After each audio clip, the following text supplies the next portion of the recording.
Capítulo 8. Cuando despertó, hacía rato que había pasado ya el mediodía. Su criado había entrado varias veces de puntillas en el cuarto para ver si él se movía, preguntándose qué haría dormir hasta tan tarde a su joven amo. Al fin sonó la campana y Víctor entró calladamente con una taza de té y un montón de cartas en una antigua bandejita tesebres. Después descorrió las cortinas de raso verde con brillante forro azul que colgaban ante los tres altos ventanales. «Monsieur, ¿ha dormido bien esta noche?», dijo sonriendo. «¿Qué hora es, Víctor?», preguntó Dorian Gray soñoliento. «La 1:15, monsieur». «¡Qué tarde era!». Se sentó en la cama y tras darle unos sorbos al té, hojeó las cartas. Una de ellas era de Lord Henry y la habían llevado en mano esa misma mañana. Dudó un momento y la puso a un lado, mientras abría las otras distraídamente. Contenían la típica colección de tarjetas, invitaciones a comer, entradas para exposiciones privadas, programas de conciertos de caridad y similares, que llueven cada mañana sobre un joven tan elegante como él en esa época del año. Había una factura bastante alta por un juego de tocador Luis XV, de plata repujada, que aún no había tenido el valor de enviar a sus tutores, gente extremadamente anticuada, y que no comprendía que vivían en unos tiempos en que las cosas innecesarias son nuestra única necesidad. Y había varias notas corteses de los prestamistas de la calle Germain, ofreciendo adelantarle cualquier suma de dinero en cuando lo requiriese, y a un interés más que razonable.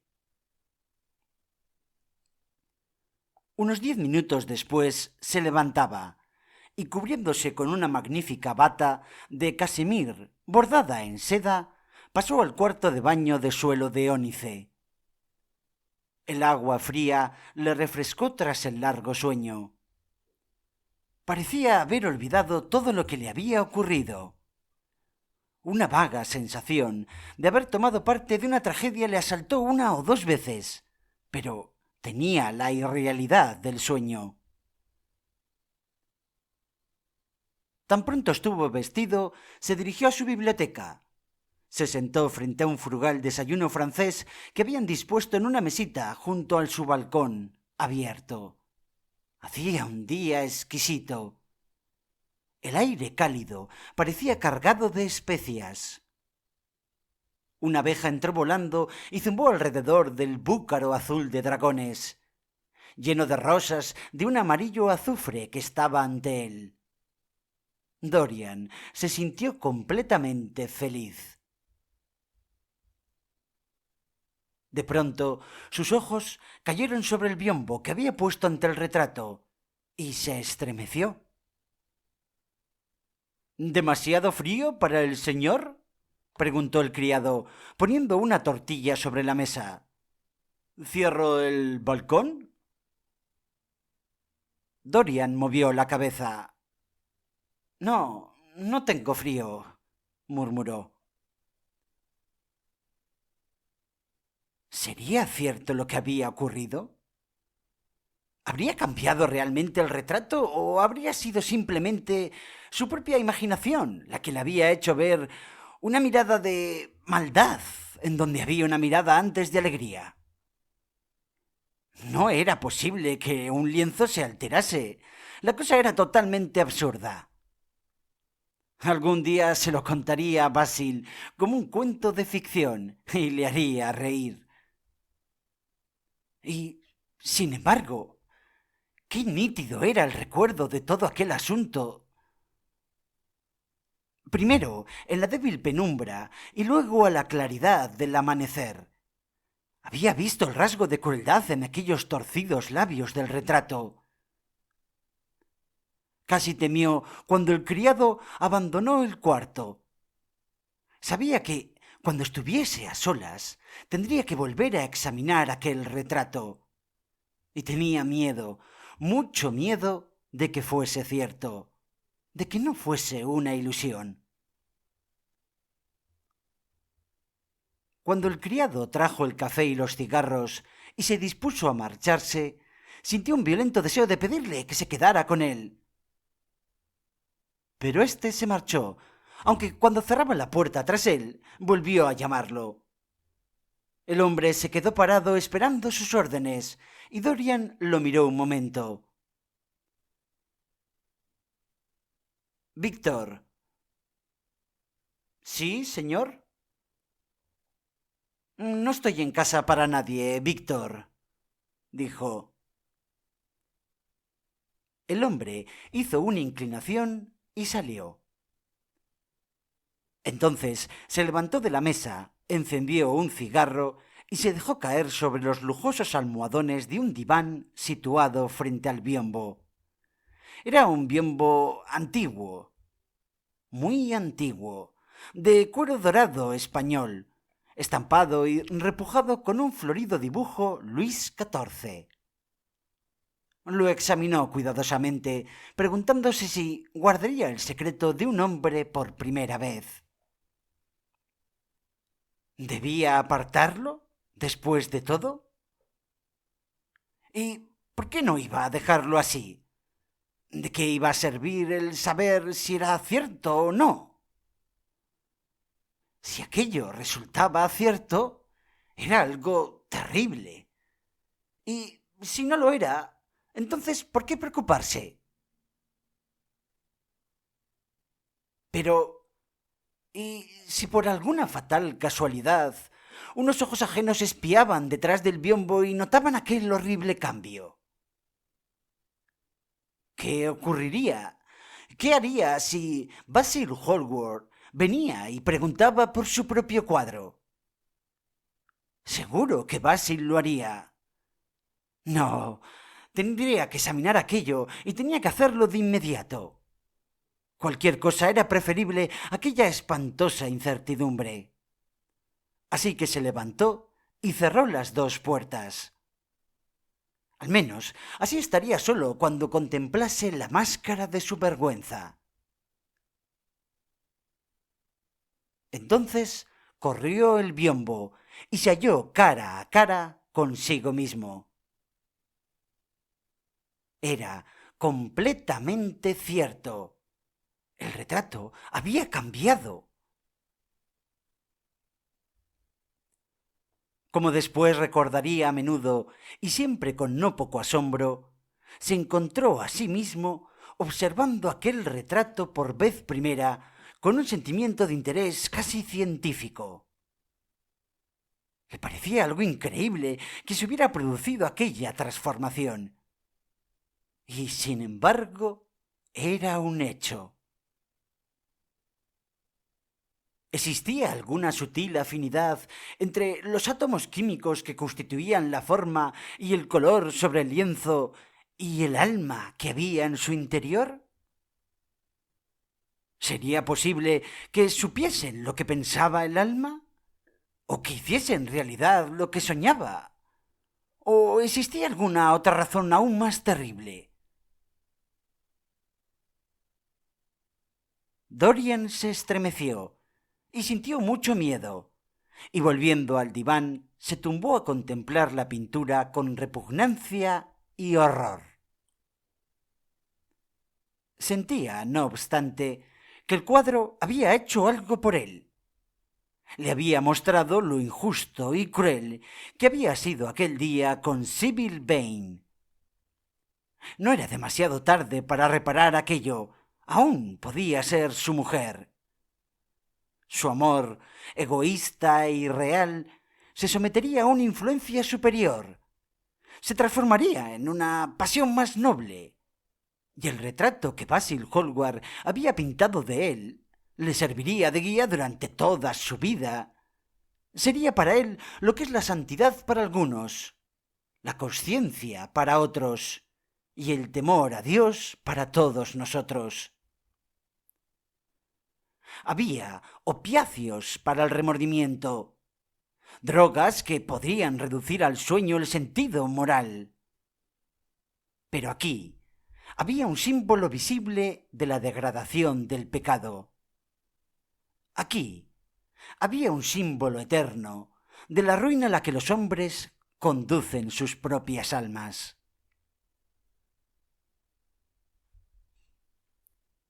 El reloj dio las 3 y las 4, y las 5, y la media sonó.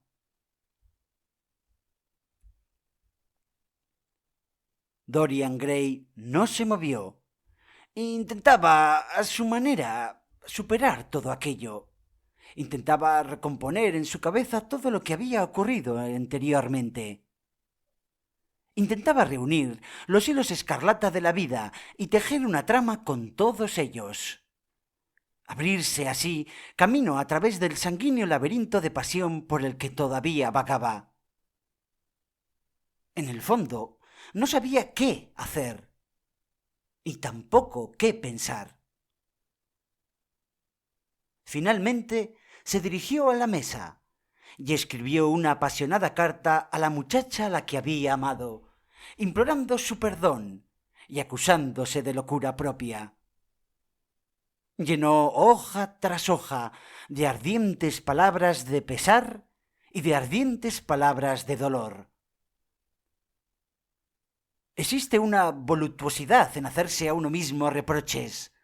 Cuando nos culpamos a nosotros mismos, sentimos que nadie más tiene derecho a hacerlo. Y es que es la confesión y no el sacerdote lo que nos da la absolución. Cuando Dorian acabó la carta, sintió que de alguna forma estaba perdonado. De pronto llamaron a la puerta y escuchó fuera la voz de Lord Henry. «Mi querido muchacho, tengo que verte. Déjame entrar enseguida. No soporto que te encierres de ese modo». Al principio, Dorian no contestó nada, quedándose completamente inmóvil. La llamada siguió y se hizo más apremiante. Sí, lo mejor era dejar pasar a Lord Henry y explicarle esa nueva vida que iba a llevar. Discutir con él si era necesario y separarse si era inevitable. Dorian se incorporó de un salto, corrió el biombo apresuradamente ante el retrato y abrió la puerta. «Siento todo lo ocurrido, Dorian», dijo Lord Henry al entrar, «pero no debes pensar demasiado en ello». ¿Te refieres a Sybil Vane?», preguntó el joven. «Sí, claro», contestó Lord Henry, hundiéndose en un sillón y quitándose con lentitud los guantes amarillos. «Es terrible desde cierto punto de vista, aunque no ha sido culpa tuya. Dime, fuiste a verla al Calmerino al terminar la obra, ¿verdad?» «Sí». «Estaba seguro de que había sido así. ¿Y le hiciste una escena?» «Sí. Fui cruel. Fui brutal, Harry. Completamente brutal. Ahora todo está solucionado. No me arrepiento de nada de lo ocurrido. En el fondo me ha ayudado a conocerme mejor». «¡Ah, Dorian! Me alegra tanto que lo tomes de ese modo. Temía encontrarte sumido en tu propio remordimiento y arrancándote esos bellos rizos». «Bueno, ya he pasado todo eso», dijo Dorian denegando y sonriendo. Ahora soy completamente feliz. Sé lo que es la conciencia, para empezar. No es lo que tú me dijiste que era, por cierto. Es lo más divino que hay entre nosotros.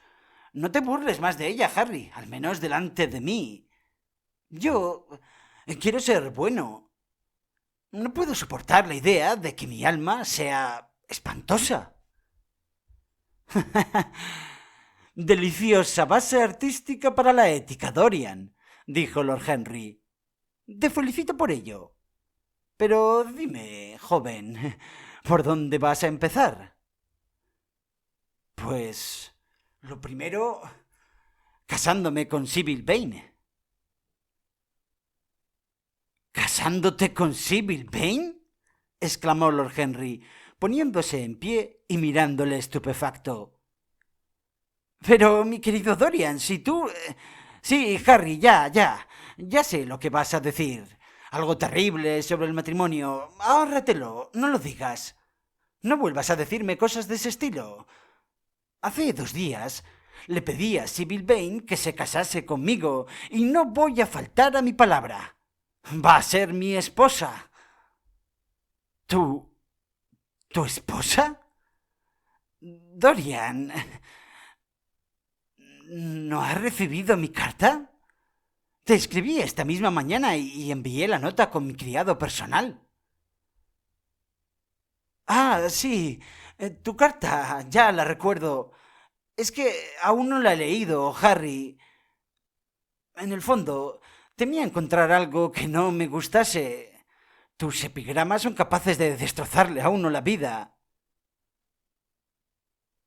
Entonces, no sabes nada. No sé nada de qué. ¿Qué quieres decir? Lord Henry atravesó la estancia y sentándose junto a Dorian Gray, tomó sus manos entre las suyas y las estrechó con fuerza. Dorian, mi carta. No te asustes. Era para comunicarte que Sybil, que Sybil Vane ha muerto.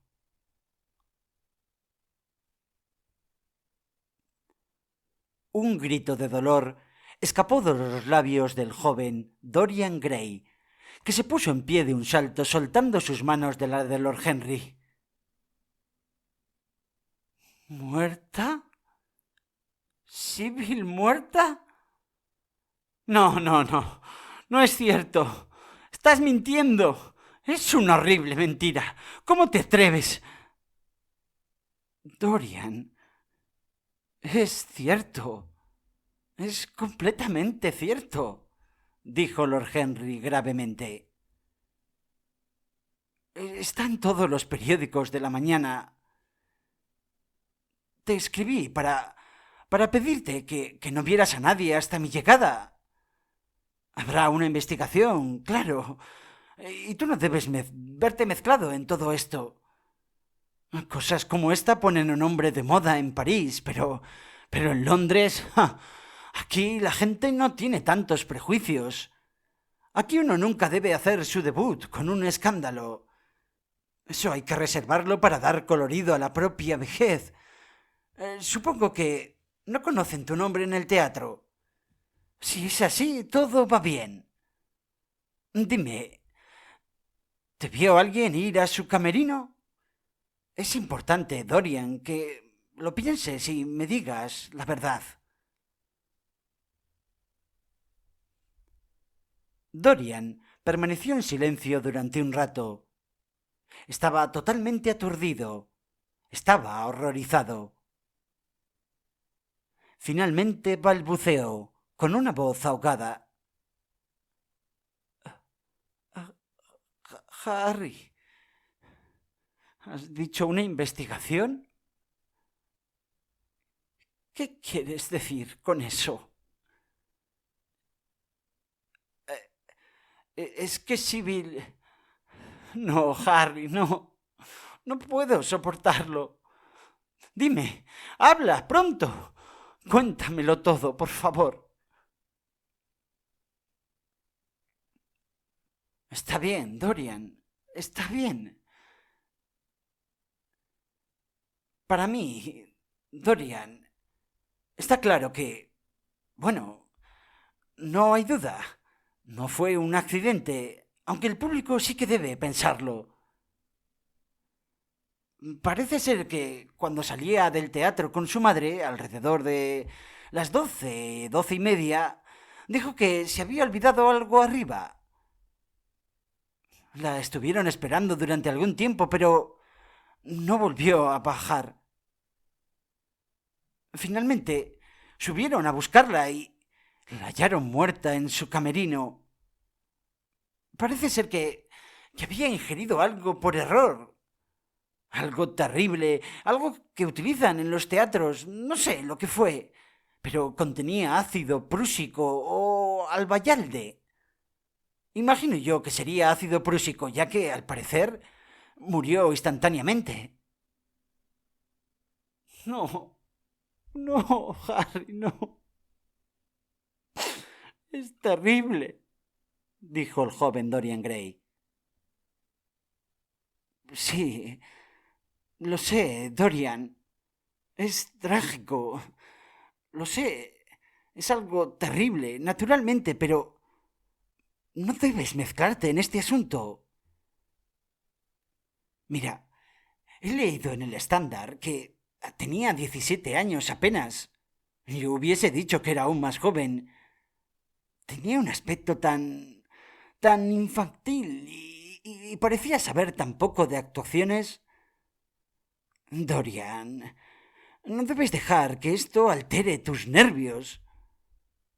Debes venir a cenar conmigo y después ya iremos a la ópera. Esta noche canta Patty.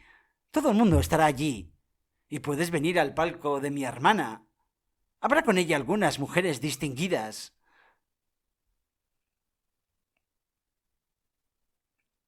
Entonces... Entonces... He asesinado a Sybil Vane, dijo Dorian Gray como para sí mismo.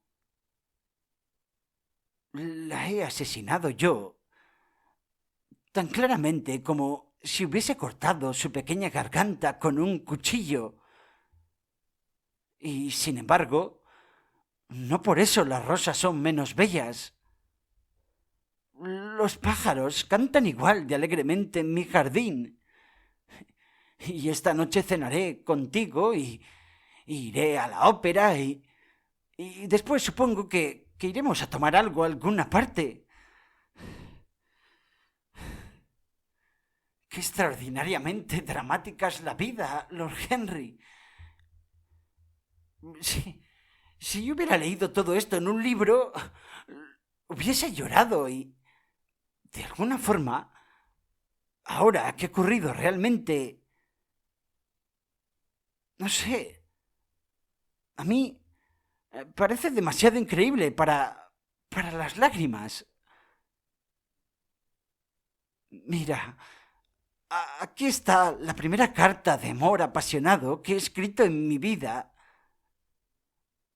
Harry, qué extraño es todo esto.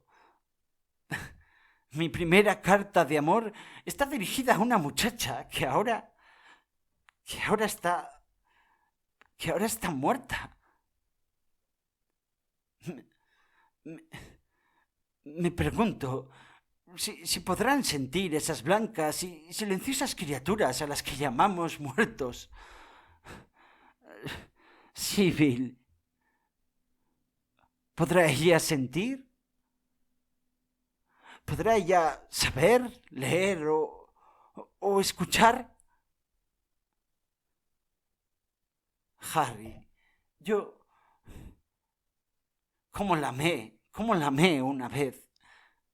Y ahora, en cambio, me parece que han pasado 10 años.